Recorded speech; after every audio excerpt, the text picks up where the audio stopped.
I have a very special son. He is now 21 years old, and ever since he was a little boy, we didn't listen to what the world said.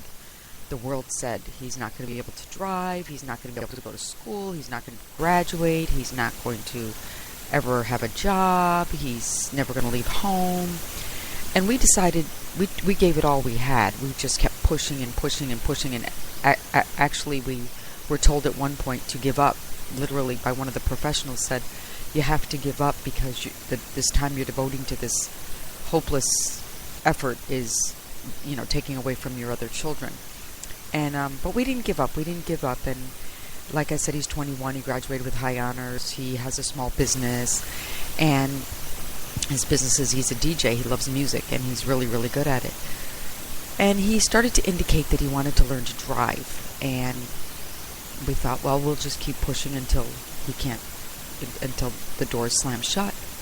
And he didn't pass the first time. The second time he passed, and the DMV, the Department of Motor Vehicles, knew, and they gave his learning permit, and we paid tons of money for driving classes. We didn't even ever care if he drove or not. We told the teacher, we don't care if he ever drives or not.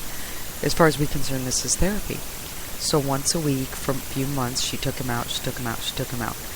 And we didn't know, what the prognosis was. Does she really think he can be on the road? Does she not think he can be on the road? And actually, while I'm driving and I see some precarious situations, I think, oh my gosh, he couldn't navigate this, or he wouldn't know how to navigate that. So my husband decided to take him out to find out for himself. And yesterday, as they were driving, he skimmed a Mercedes, and he was petrified. He was so scared. And when the guy stopped, he started to get hysterical and angry, and my husband, who'd been in the passenger seat, jumped out of the car, left my son in the car, and said, listen to me, and listen to me carefully. You're going to cool it. You're going to calm down. That's just a car. This is my son. He is very special, and I need you to calm down. Don't worry. We're going to take care of all the damages, but you need to know that you have just a car. It's just a car. It's always going to be a car. And the police came, and the guy started to calm down a little bit, and my husband said, too, listen, this is my very special son. This is his learning permit. This is my license. This is this. This is that. And what struck me this morning as I meditated on this is how my husband stood in the gap and he buffed the ramifications of a mistake.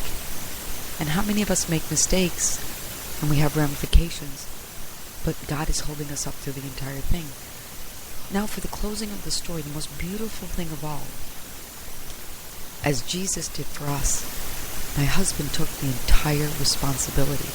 He stood in the gap and he said, this is my license. I did it. I was driving. He didn't want Sam to give up. He didn't want him to say, throw in the towel and say, I'm a failure. I hit a car. And that's exactly what the Lord is saying to you today. Don't give up. He's going to stand in the gap. He's going to stand in the middle and take the brunt for us. We just have to keep our eyes on the prize and keep pushing and keep focusing and keep saying, you know what? I am going for it. I am going for it. I'm going to get my license. I'm going to be that person that I was meant to be.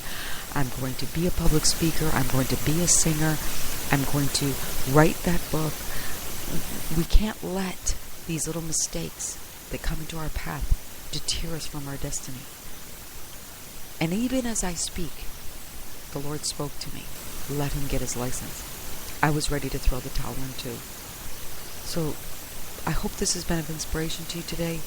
Whatever it is, whatever the goal is, whatever the enemy has set in your path to deter you from your goal, no matter what your age, no matter what your financial situation, go for it.